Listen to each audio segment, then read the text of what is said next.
Hello, everyone, and welcome to the February 2026 Integration Down Under. Our organizers are Martin, Dan, Mick, Wagner, and myself in Melbourne. And tonight we have Elder from Microsoft to talk about engineering for reliability, stability, and Azure managed services. And I've known Elder for a while through the MVP program and then went to work for Microsoft. So let's get on without any delay. And here we go. Let me remove mine, add you to the stage. And there we go. And I will hand over to you now, Elder. Perfect. Thanks so much. Yes, so first of all, welcome everyone for being here today. And of course, thank you, Bill, for having me here. So in this session, I will talk about engineering for reliability and stability in Azure Messaging, and then specifically for Azure Service Bus and Event Hubs. Let me start with a quick introduction. I'm Albert Groteboer. I'm the product manager for Azure Service Bus. And in this role, I represent our customers internally and make sure that your voice is heard within our team. So I work closely with customers and the community. And one of the questions I regularly receive is, how do you architect a highly reliable solution with Service Bus or Event Hubs? So that's exactly what I want to talk about here today. I will share what I have learned from working with our customers so that you can design for high reliability and optimal stability in your own systems. And to set the right expectations, this session will be at an architectural level, focusing on the principles and the guiding questions that you can apply in your own environments. So anything that can go wrong will go wrong. Everyone has probably heard Murphy's Law before. And in our context, it basically means that you have to accept that failure will happen. Distributed systems are inherently suspect for failures because there are many moving parts, all of which can experience issues at some point. So when we talk about reliability, we talk about preparing for failure, not taking failure away. You need to prepare for when things go wrong, and when they do, you need to make sure that you can handle them without your entire solution breaking. So once you accept that failure is inevitable, you need a framework to understand where reliability actually lives in your messaging solution. When we think about reliability in messaging, there are basically three main pillars that you need to focus on. The first is the platform, which in our case means your Service Bus or Event Hubs namespaces. The second is your client application hosting environment, where you are running your client code. And then the third is the client code itself, what you're actually running. Now, each of these has its own levers, its own limits, its own failure protections. And it's important that you understand these thoroughly and implement reliability across all three of these pillars. So which availability options are you going to have, does the platform provide? What configuration work do you need to do? Are you going to run Kubernetes so you can run in any location? Or are you going to run functions and take advantage of the built-in support for Service Bus and Event Hubs to bindings? And which features are you going to implement in your code base? And what defense do you need to build around them? So all of this together basically builds your foundation. But thinking about reliability is not something that you do only once. It's something that you continually have to come back to.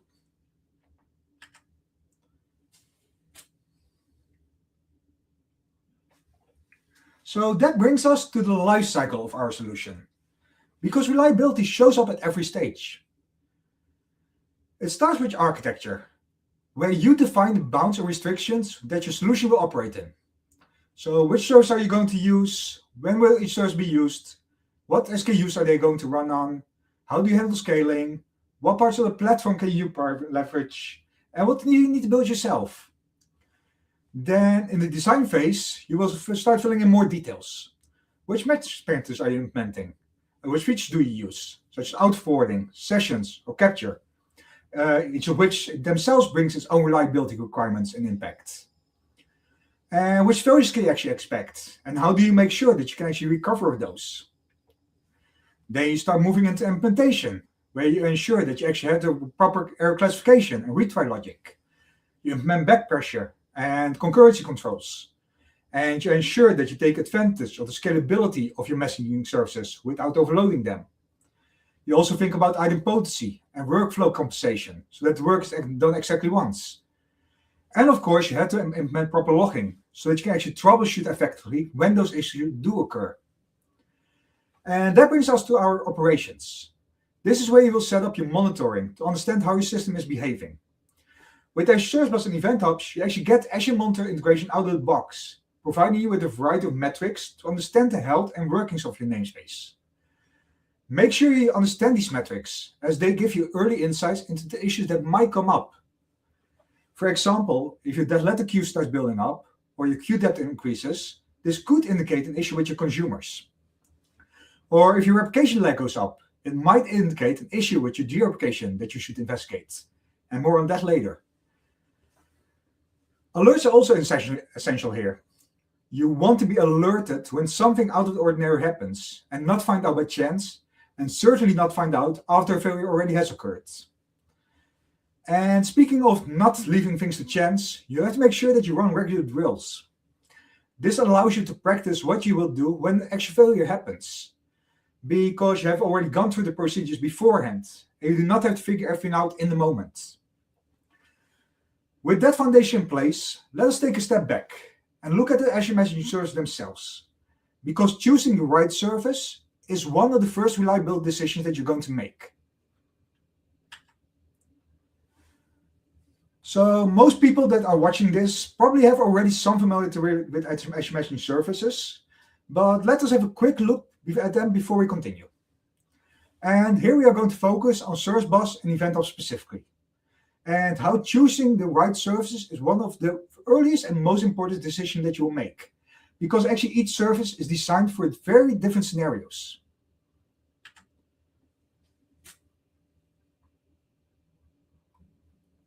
Now, Service Bus and Event Hubs are both built for very specific messaging styles: enterprise messaging and streaming events. To be specific, Service Bus is a PubSub broker that is used for pool-style queue-based transfer of jobs and control via message queues and topics. Event Hubs, on the other hand, is an event stream engine that is used for partitioned, high-volume, tape-drive style sequential recording and unlimited pool-style rereads of event streams. This distinction is important and is one of the earliest choices that will impact the stability of your system. While both services have overlap in functionality, they are specialized for different scenarios. Trying to force your solution into the wrong service will create issues in the long term. If you need a PubSub platform that provides enterprise messaging features such as sessions, transactions, dead lettering, duplicate detection, scheduled messages, and rich filtering on topics, or integrate directly with JMS ecosystems, Service Bus is the way to go. If you need to ingest high-volume streaming for data at scale, where you take advantage of partitioning and consumer groups for massive parallel processing, replay events from a retained log, or integrate directly with Kafka ecosystems, Event Hubs is specifically designed for that purpose. These specializations are important to understand before you make any other architectural decisions. And since we're talking about Service Bus and Event Hubs and about namespaces, one of these first architectural concepts you have to understand here is that namespace, because this is actually the resource that everything in Service Bus and Event Hubs is built upon. A namespace is the top-level artifact for both Service Bus and Event Hubs. It contains your underlying entities, such as queues, topics, and Event Hubs. And when you create a Service Bus or Event Hubs resource in Azure, the namespace is what is created and deployed first, before you define any of the underlying entities. So with that understanding in place, let's now have a look at how we can implement reliability from the platform perspective.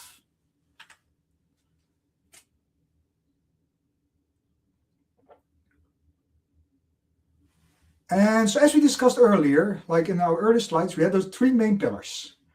So those are the three main pillars when it comes to reliability for messaging solutions.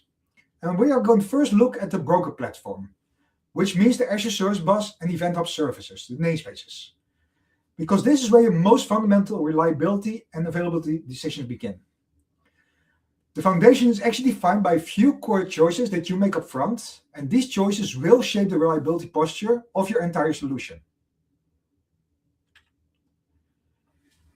So once you have chosen that service that you're going to use, like I said, enterprise messaging or streaming events, the next decision is the SKU that it will run on. So Service Bus offers the basic, standard, and premium SKUs. Event Hubs offer the same SKUs and also an additional dedicated SKU for full cluster isolation. The basic and standard SKUs run on shared multi-tenant infrastructure. Your data is always isolated, but underlying compute and memory are shared with other customers. Because of this, you can actually run into noisy neighbor situations, where other workloads consume all the available resources, and your operations experience temporary latency spikes. Now, these basic and standard SKUs also have some feature limitations. For example, Geo-Replication, that we'll come to in a moment, is not available on the basic and standard SKUs. Also, your throughput is capped.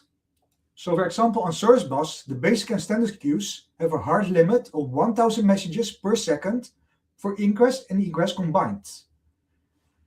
Now, the premium SKU provides dedicated and isolated resources for your namespace. So a specific amount of compute and memory is reserved there for you, which means that other customers can actually not affect your workloads. Premium uses messaging units for Service Bus and processing units for Event Hubs, which basically each represent a slice of those dedicated resources. So it's basically a slice of CPU and memory that we set aside for you. This SKU, the premium SKU, is also where features such as Geo-Replication become available, and where you gain much more control of your scaling posture. For example, on Service Bus, we allow you to scale from 1 to 16 message units per partition with up to 4 partitions, which means that you can have up to a maximum of 64 messaging units. So an important aspect of the SKU choice is actually future-proofing. With Event Hubs Premium and Dedicated, you're not just buying isolation, you are buying the ability to grow safely over time. You can scale independently and you can plan partitions so that throughput and parallelism can evolve with your workload. Service Bus Premium offers a similar model, although with one caveat. Partitioning on Service Bus Premium currently is fixed at namespace creation. This is something that we want to change in the future, but right now you can only choose the number of partitions where you create your namespace. If you do create a namespace with a larger amount of partitions up front, you can then later scale your message units without needing a redesign or migration. And basically how that works is per partition you can have 1 to 16 message units. So let's say you choose 2 partitions. That means that you can scale from 2 to 32 messaging units. Now, as mentioned, Event Hubs also offers a dedicated cluster SKU, where you receive an entire cluster with no other customers sharing this infrastructure. So there's actually an entire Azure cluster, an entire Event Hubs cluster that's completely dedicated to you. This is an ideal choice for very large throughput scenarios or when full isolation is required, for example, due to regulatory constraints. Now, as you can see, your SKU choices define the baseline of your reliability and availability. It determines your isolation, your throughput capabilities, and the features that are available to you before you even begin to design the rest of your architecture. And once that baseline is set, the next layer of reliability comes from how the platform replicates your data. So let's talk about what we as the platform provide you when it comes to data replication. On every SKU in every region, your data is stored as 3 synchronous replicas. These replicas are placed in separate fault domains. So even if an entire rack fails inside the data center, the platform automatically fails over to a healthy replica without any user action. There's nothing that you have to configure for this, and it's completely built into both Service Bus and Event Hubs. And all data is written to all 3 replicas before the client receives an acknowledgement.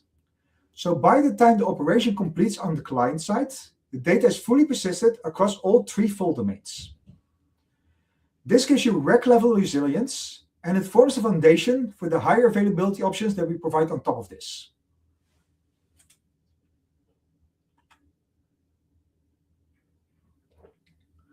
Now, Azure also provides the concept of availability zones. These are available in specific regions. Full list can be found in our documentation. And if you run your service bus or event hubs namespaces in one of those regions, zone redundancy is actually enabled automatically. This used to be different. It used to be something that you actually had to enable manually, where you would set a flag or something like that. But we changed that. It's now actually something that we automatically enable for you. And it's enabled on every namespace. There's no additional cost, and it works also now with all the SKUs. This used to be a premium only feature, but now it also works on basic and standard. So in this case, you still have 3 synchronous replicas, but in this case, they are distributed across 3 separate availability zones, where each zone is a physically independent data center, at least miles apart from the other. So with separate cooling, separate power, and separate networking. And just like in a single zone setup, if the primary replica fails, the platform automatically promotes a healthy replica in a different zone. Once again, this happens immediately. There's no user interaction and no customer impact. So zone redundancy gives you protection within a region. However, on top of that, we can also provide even more reliability options that span multiple regions. So just to very quickly recap what we had so far. Single zone, everything is in a single data center, but in different racks with fault domains. Availability zones, those 3 replicas actually spread across 3 different zones. And if you want, we can also enable Geo-Replication. So if you want even more control of your reliability posture, Geo-Replication is now actually generally available for both Service Bus and Event Hubs. With Geo-Replication, we replicate both your data and your metadata to a secondary region of your choosing. Each region maintains its own set of 3 synchronous replicas, in either a single zone or availability zone protection, depending on the regions you select. The regions are operated isolated from each other and often run on different deployment rings as well, which provides additional fault containment. Geo-Replication is available on the premium SKU for both services and also on a dedicated SKU for event hubs. So this is a customer-enabled feature, and you can turn it on per namespace. So the previous 2 features, like the single zone and availability zones, we turn on automatically for you. This is something that you turn on yourself, and where you will choose the different regions that you want to run in. So this feature introduced several architecture behaviors that are very different from what you might know from today from Azure Messaging, if you have been working with Azure Messaging before. Now, since Geo-Replication is still a relatively new capability, like I said, we just went GA for Service Bus. We went GA just before Christmas. Event Hubs, I think we went GA around November last year. So this is still relatively new, and I can imagine that there's enough of you that have not heard about this feature yet. So let's talk about a bit, what is this Geo-Replication feature exactly? The first thing I want to call out is that you should not confuse this with the older metadata GeoDR feature that many of you might be using today.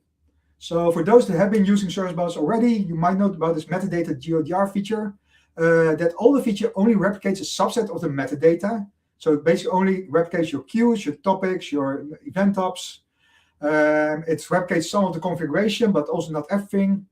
But most importantly, it does not replicate your data. And it does not offer the broader architecture improvements that Geo-Replication does deliver.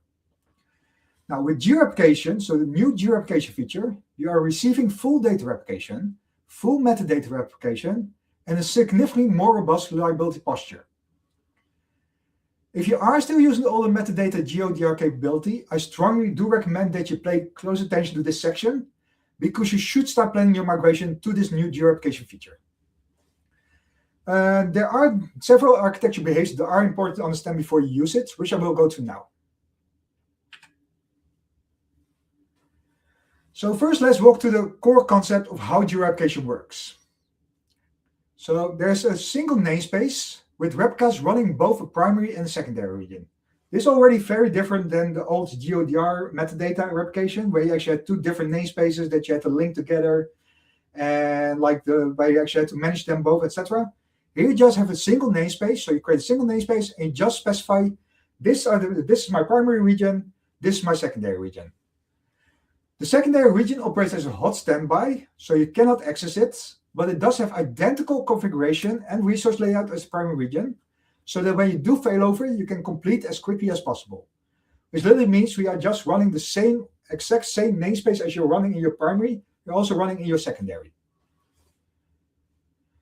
We replicate the entire namespace, including all the metadata, such as the entities, RBAC configuration, network setting, as well as all the data. So all the data that goes through is also being replicated. We also replicate all the state transitions. So operations like complete and abandon, so that when you do promote to the secondary region, your message state remains in sync. And all of this is designed to give you a consistent and predictable geo-replication experience while keeping the configuration model straightforward. Now, these fundamentals do influence how replication behaves in practice, so let's have a look at that.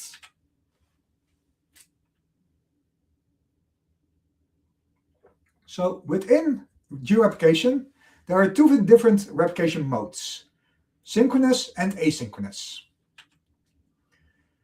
So with synchronous replication, every request that comes into the client is first stored in the primary region. It is then replicated to the secondary region, where it's committed, and then acknowledged back to the primary. Now, once the primary receives that acknowledgement from the secondary, it then commits the change and then returns an acknowledgement back to the client. So once the client receives that acknowledgement, the data is already committed in both those regions. And like I said, both of these regions also have three instances of that message in both regions. So there is now 6 instances of your data.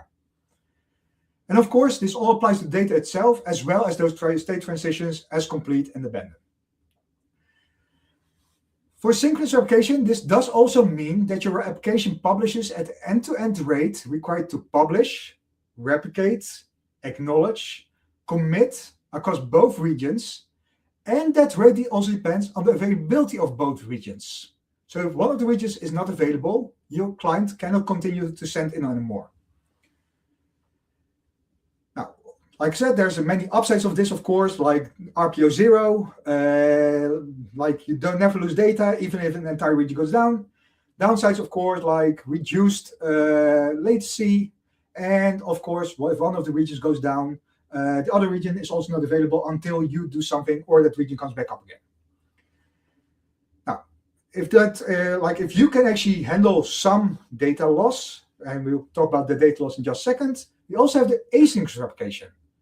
And with asynchronous replication, all requests are committed on the primary region, and then right away, acknowledgement is returned to the client immediately afterwards. So this is basically exactly the same behavior as you would see today without Geo-Replication, like commit to the primary and you immediately get an acknowledgement.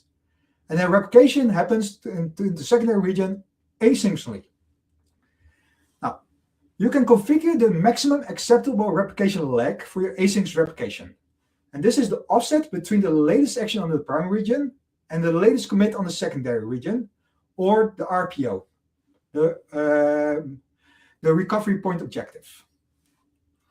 Now, if at any point the lag for the active secondary region exceeds that of the configured threshold, so that threshold that you configure, if it at any point exceeds that, the primary will start throttling incoming requests to ensure that that RPO, that recovery point objective, is not violated. So basically, once again, synchronous RPO 0 data has to always be stored in 2 locations before it gets acknowledged back to the client. Asynchronous is your RPO plus 0, where you specify the RPO with the advantage, like it's faster, like you don't have the whole round trip. And here, even if the secondary will go down, your primary will continue working. But of course, there's the trade-offs, as with everything, like also sounds like architecture. There's always trade-offs. So think about what is more important for you. Like, do you need RPO 0, or do you need like more application uptime, faster application, and choose the right mode here. So these replication mode choices also directly affect what happens when you initiate a promotion. So you as the customer are in control of promoting a secondary region, giving you full ownership and visibility during an outage resolution. When you choose a planned promotion, the service first places the primary region into an internal read-only mode. Now, at this moment, your clients will not be able to connect at this point, and they will receive a response indicating that the promotion is in progress. Now, this would also be a really good exception for you to catch in your client application and handle this with the backing of retry pattern until the promotion completes. Because at this point, you know, like, hey, it's going to come back. It's just not available right now. Now, if you are using asynchronous replication, the service will start catching up on any data that has not been replicated yet to the secondary region. And here comes that point where, like, you specify that RPO, how much data lag is maximum data lag you allow.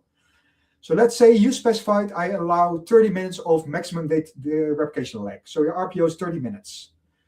Now, of course, we try to keep up with that as much as we can, like we are constantly replicating. But let's say at some point we have a minute of replication lag, which is still well within those 30 minutes. But now you want to fail over or do promotion. You still want to actually have that 1 minute of data because you are basically just promoting because there's not a major outage or something going on. There might be an outage in a different system, or you might just be promoting because you want to run in a different region. So you still want to get that data over. Like, hey, my primary is still working. I can still get the data over. And that's where you use that plan promotion. So at that point, we stopped incoming traffic. We are now replicating that 1 minute of data or whatever is there. And once that replication to the secondary has completely caught up, then the secondary is promoted to the primary. So the replication has caught up, and now we're going to promote the secondary to primary. So now we have the old secondary is now the new primary. And at this point, we also do the DNS endpoint switch over. So that the DNS endpoint is switched over to point to that new primary region. So as you can see, now this region is listening to your endpoint. That also means that your clients don't have to change anything. At this moment, as soon as the DNS endpoint has been switched over, your clients will just reconnect on that promoted region and continue their workloads. Meanwhile, the old primary has become the new secondary, and it now also begins its replication from the new primary. So basically now that picture is just reversed, it will now start replicating this way. Now, if replication cannot start right away, for example, there was an outage on that original primary, so this region is actually down, so it cannot replicate at this point, that region will remain in an in-build state. And it will start catching up, and once that replication lag drops below your configured recovery point objective, that new secondary then becomes fully active, and then replication will resume normally. So that does mean even if this, this region was down, you did a promotion, this will now start working, and then it will just wait for this one to catch up before it actually becomes active, and then it will continue as normal. Now, instead of a planned promotion, or actually any time during so instead of planned promotion or at any point during a planned promotion, you can also initiate a forced promotion. And with a forced promotion, we immediately promote the secondary region and switch the DNS without waiting for that catch-up. Now, of course, that does mean that any data that was not replicated from the old primary to the old secondary at that point will be lost. So be careful when you do a forced promotion because you might lose data. So one thing I'll call out here, of course, if you are running synchronous replication, this catch-up step is not needed because the data is always in sync. So that data catch-up is only actually used for asynchronous replication.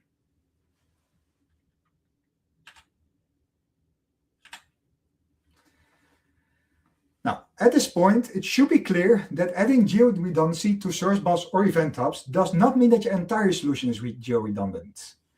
You just now made service bus and event hubs geo-redundant. Your solution, however, may also include other stateful components, databases, maybe some stateful apps, and so failover likely needs to occur at several different levels.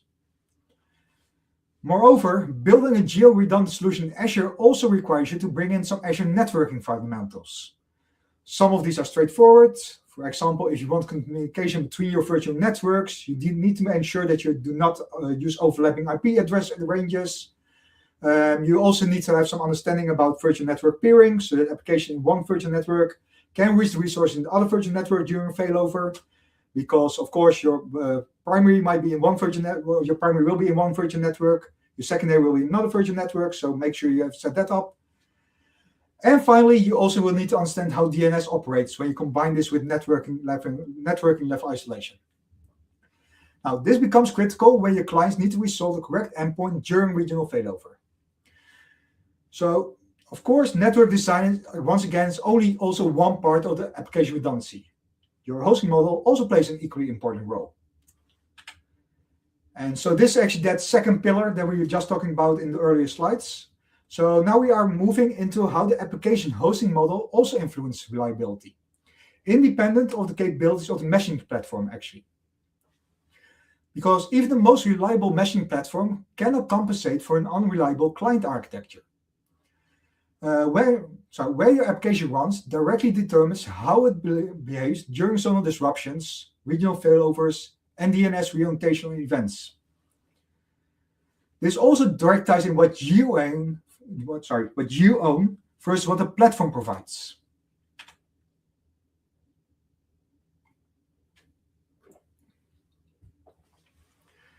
Now, most people will probably seen some version of this diagram.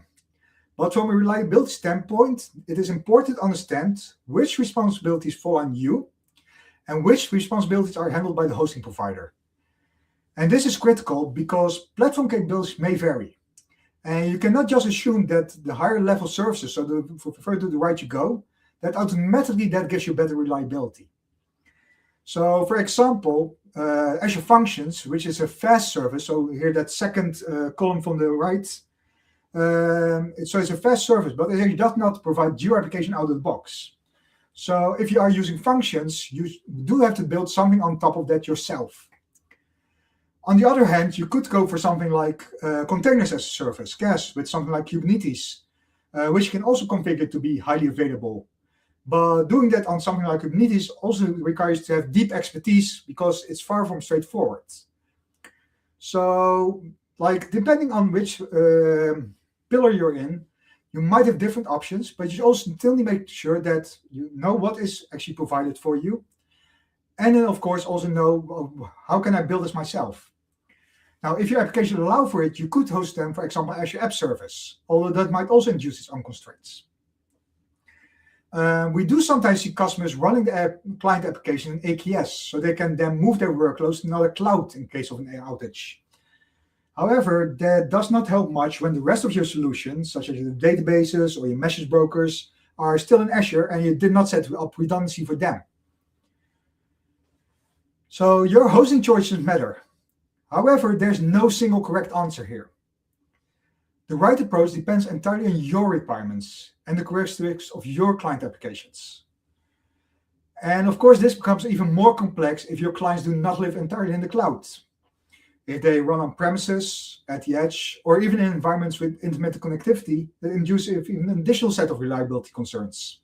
Because you now have to start thinking about disconnected operations, delayed retries, bursty reconnect behavior, much longer failure windows.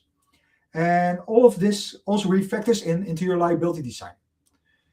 So this is really something like you have to think about, like where are my applications hosted, my client application living, and where do I host these?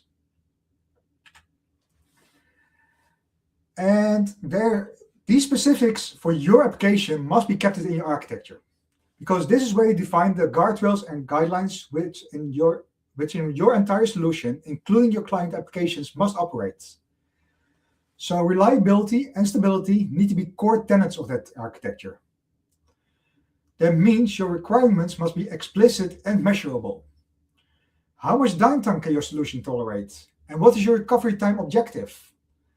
Are there options for replay? Or can you handle some level of data loss, defining your recovery point objective?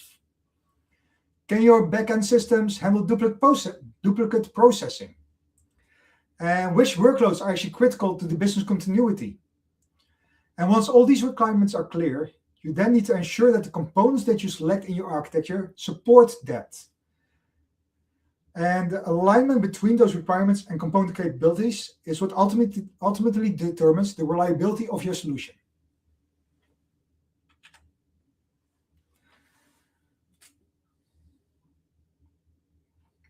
So when you do choose that hosting model, you do need to evaluate it through the lens of those reliability requirements.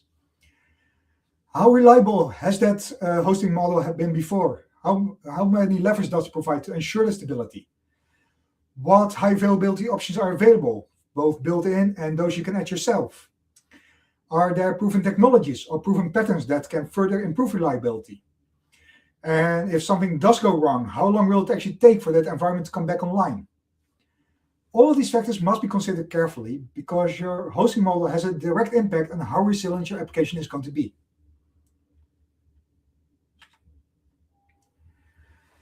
So now we are moving into the third pillar, the code itself. And so this is your client application code. Because even if your platform, so your messaging platform, your application hosting platform, even if they have been completely configured for full reliability, if you have an unreliable implementation or if you have failures in how you follow best practices, that will still undermine that foundation.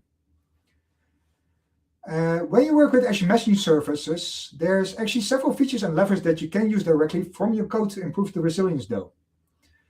These allow your clients to handle transient and persistent issues, and they can also help you recover cleanly from impactful events. So as you implement your client applications, there are several reliability aspects that you need to account for. You may have multiple producer and consumer applications with different responsibilities, but they all need to be reliable, stable, and be able to handle issues when they occur. Now, the Azure Messaging SDK actually includes several built-in mechanisms that you can use with minimal effort. So for transient issues, for example, such as connection drops or timeouts, the SDK automatically performs retries, and that uses retry logic that you can actually configure yourself with that. So this minimizes the impact of transient failures because client already just simply retries the operation, so you don't even see a failure happening, like you don't even get an exception. And even if an entire connection or link is dropped, the SDK does detect this and then applies that same retry mechanism. Throttling is another scenario that we often get questions about. And as we discussed earlier, on the service bus standard tier, for example, you will get throttled when you exceed 1,000 messages per second. However, throttling can also be caused by other factors, such as noisy neighbors or a high service load. Now, most of these throttling events are transient, and the SDK actually handles them automatically. So make sure that you have a look at how to set this up and use those capabilities. Now, of course, there's also non-transient issues. Like, for example, if your schema doesn't validate, like if your message is malformed, that's not going to solve itself by just retrying. But for those non-transient issues, there's also additional mechanisms that can prevent data loss. In Service Bus, we support dead lettering, so you can isolate messages that cannot be processed without blocking the queue. And Event Hubs actually continue checkpoints the progress. So even in the event of critical failure, your client just resumes from the most recent checkpoints.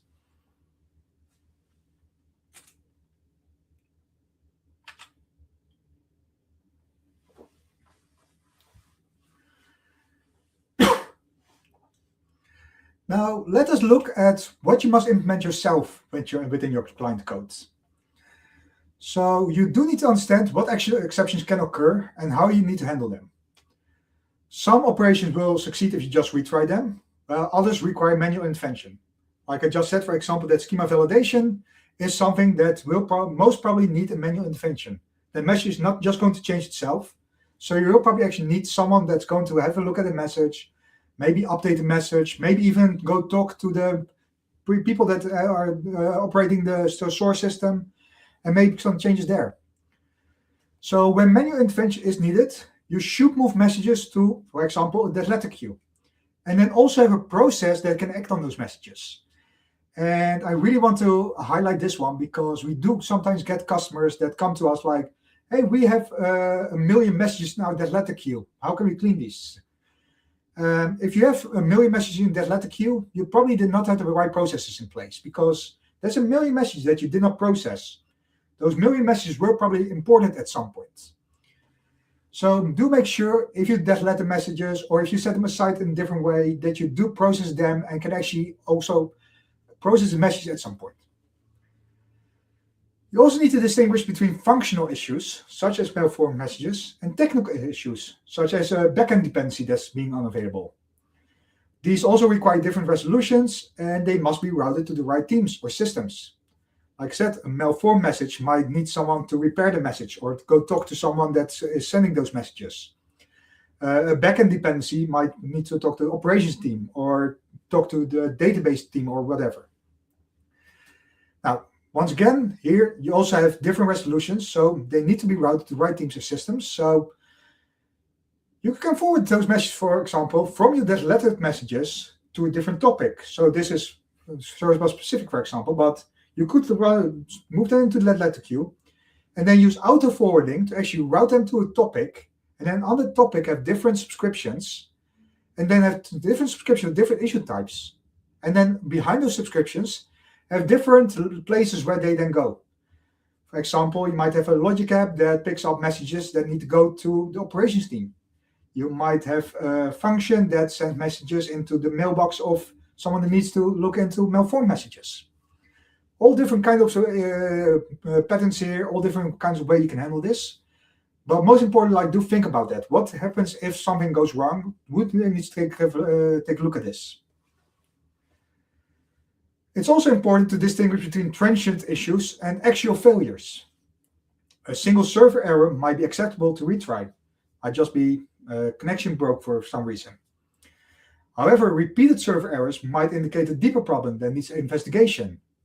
So track this behavior and make sure that you have a way to notify your operations team when you detect abnormal patterns. Consider how you want to handle log loss, like message log loss, or when you are receiving duplicate messages.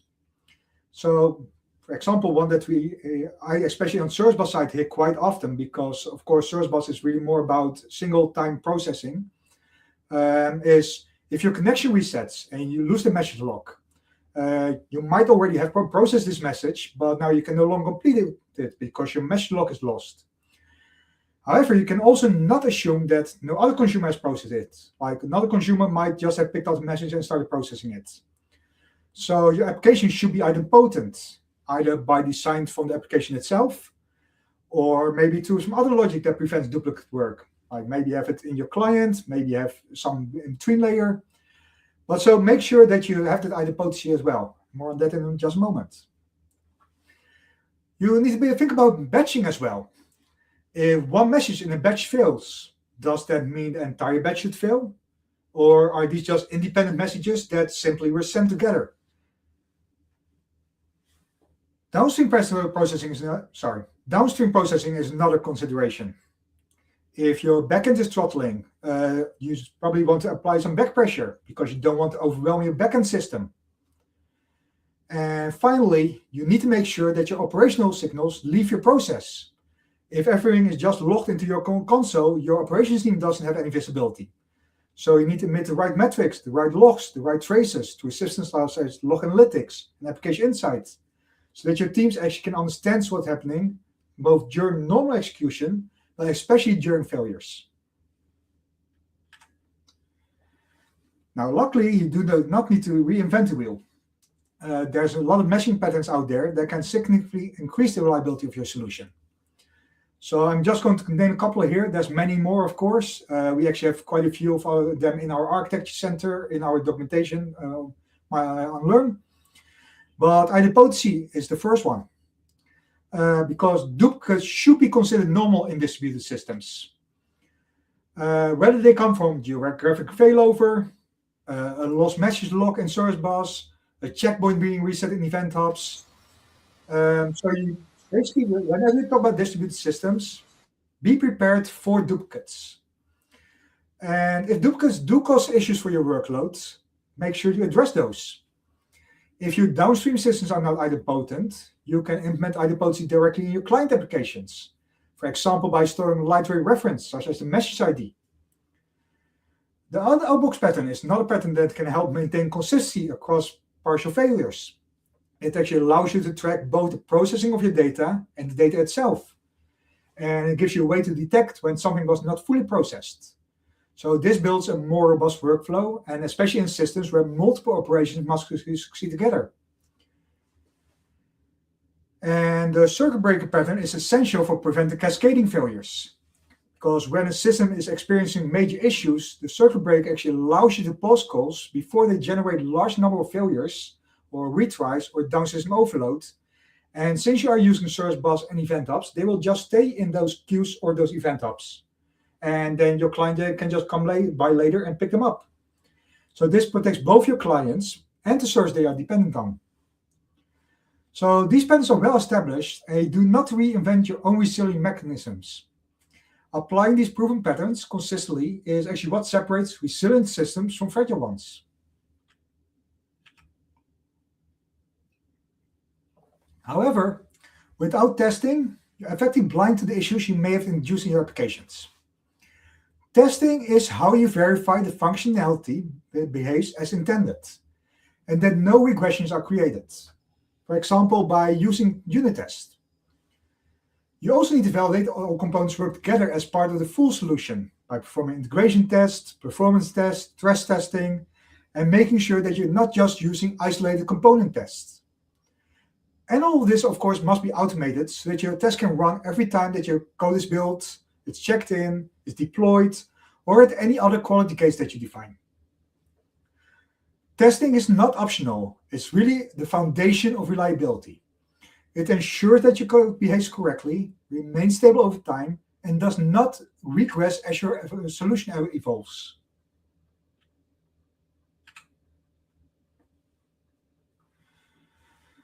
Now, how do you ensure that once your solution is up and running, it also actually stays up and running? So after deployment, it's operations that determines whether your system remains reliable. This includes monitoring, alerting, observability, and proactive health management. You need to understand how your environment is actually behaving. The most important tools for this are your metrics and your logs. Metrics show how the platform and your applications are performing. From queue depth, incoming and outgoing metrics, you can actually see where the messages are being processed, and also whether your clients are keeping up with the workloads. The latter metrics tell you when messages cannot be processed. Other metrics might indicate when you are approaching limits, such as CPU or memory usage, or entity size, or throughput, and might actually tell you like, hey, I should be scaling up, or I might even be in the wrong SKU. Server and client errors signal that something is failing and that you need to investigate further in your logs. And of course, you don't want to be watching dashboards all day, so you also want to be notified when something abnormal occurs. Now, luckily, with Azure Monitor, Log Analytics, and Application Insights, we give you the tools to set up alerts and understand what is happening inside your system and react to that proactively. Also, in addition to monitor your own metrics and logs, customers should also be paying close attention to Azure Service Health. So Service Health is actually your primary source of truth for platform-level incidents, as well as planned maintenance and service advisories that affect your specific subscription and regions. We still see customers relying on the public Azure status page, but that view is actually intentionally high level. So that actually goes over all of Azure. Service Health, however, gives you targeted, actionable notifications that are meant to drive operational response on your specific resources. So you need continuous visibility in your system behavior. So metrics, logs, and alerts allow you to detect issues early, validate performance, and understand whether your applications can keep up with the demand. However, just knowing that something is going wrong is only the beginning. You also need to take action. And wherever possible, these actions should be automated. So once again, Azure Monitor provides automation capabilities, such as runbooks, that can actually help you do exactly that. For example, if parts of your solution are not working properly, you may need to pause processing, resolve the issue, and then restart the workflow. This is basically that circuit breaker pattern that we just talked about. Now, if an entire region is down, a failover needs to be initiated in another region. And like all of these can be automated through Azure Monitor with the help of runbooks. Also, if you are hitting scaling limits, you should autoscale, which basically means increasing the number of message units for Service Bus or increasing the number of processing units for event hubs. Once again, this is just a setting on your namespace. use it. It's there. It's very easy. It automatically scales up and down. And it's very important to make sure that you have enough resources so that you don't run into limited resources and at some point actually things are breaking. However, it's also important that you assume that scale up can fail. Capacity might not be available when you need it. So your systems also need to be able to handle back pressure, throttling, and delayed recovery, rather than just assuming that scaling will always succeed. And of course, you also need to make sure that you start scaling on time and don't wait for the last second. Beyond this, there also need to be procedures for handling any fallout. So what happens if you did have issues going on and messages were dead lettered? Or do you need to reprocess event ops data from an early checkpoint where maybe during that failure time frame, some messages were not processed correctly for event ops? Can you then just reprocess them? Has all the data been processed as expected? Or do you need maybe even go and retrigger work from your source systems? Make sure you understand all of this beforehand so that you do not have to figure it out in the middle of a failure. And of course, no matter what, you should run regular drills. Because how do you know that your Geo-Replication promotion actually works if you never tried it? If you discover during disaster that you actually forgot to configure your virtual network for the secondary region, or that you did not set it up correctly, all that other preparation that you did is for nothing, because now you still have downtime. So identify anything that you think of that can go wrong, and make sure that you practice those things regularly. Because if you expect and prepare for failure, you will not get caught surprised when it actually does happen. Now, everything I've talked about here applies to your solutions, but we use the same principles also with how we run Azure Messaging at massive scale.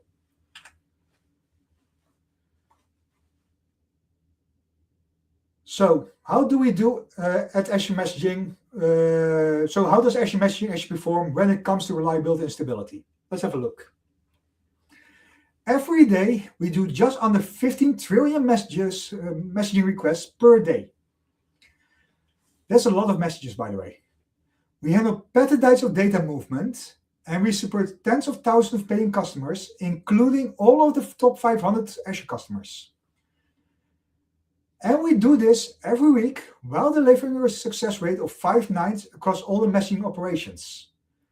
Because we know that you rely on us for your messaging workloads, so we operate one of the most reliable, most battle-tested, high scalable messaging platforms on the planet. Our goal is to ensure that you can focus on building your solution without having to worry about reliability or scalability of the infrastructure underneath it. And you can actually focus on all those other parts I was talking about. So with that, I would like to say thank you. I hope everyone enjoyed this session. Thank you for having me here, of course. And are there any questions? There hasn't been any questions posted, but again, we can check and people can put a comment on the Facebook, and then I can get those to you if there's questions down the line. Perfect. So thank you very much. It was really good. I hadn't been through a lot of the pieces about the geo redundancy and things like that. So that was good to see that and the different options that you have. So yeah, that was very good. Thank you very much. Thank you. So again, any questions from Dan or Mick? Eldred, I just wanted to echo Bill's sentiment too. It's always good to hear straight from the horse's mouth, and obviously we really appreciate having someone like yourself come on, and I mean 15 trillion messages a day is absolutely phenomenal, and then the level of monitoring and proactive work that's being done on it is really good, and I think what I took away from that was there's a part of you're Microsoft, you should be doing that. What can I do in my solutions? However, what you're talking about there was something that we all can go and do from day dot on all of our solutions without too much effort. Yes. Yeah. And like I said, this is all like from actual customer conversations. Like this is like, because I talk to a lot of customers, so I talk to a lot of community. So this is all from conversations with customers that ran into some issue where it's like, oh, this is what went wrong. Or just like architecture sessions and stuff like that. And I really think it's important that everyone knows these kind of things, because a lot of this might be things by people where they think about, oh, we thought about these 5 things, but the 6th thing we forgot, and that 6th thing, of course, broke, and now we have an outage. So that's why I think it's important, like having all these things in a row and making sure that people know about them and understand, like, okay, why do I need to think about this?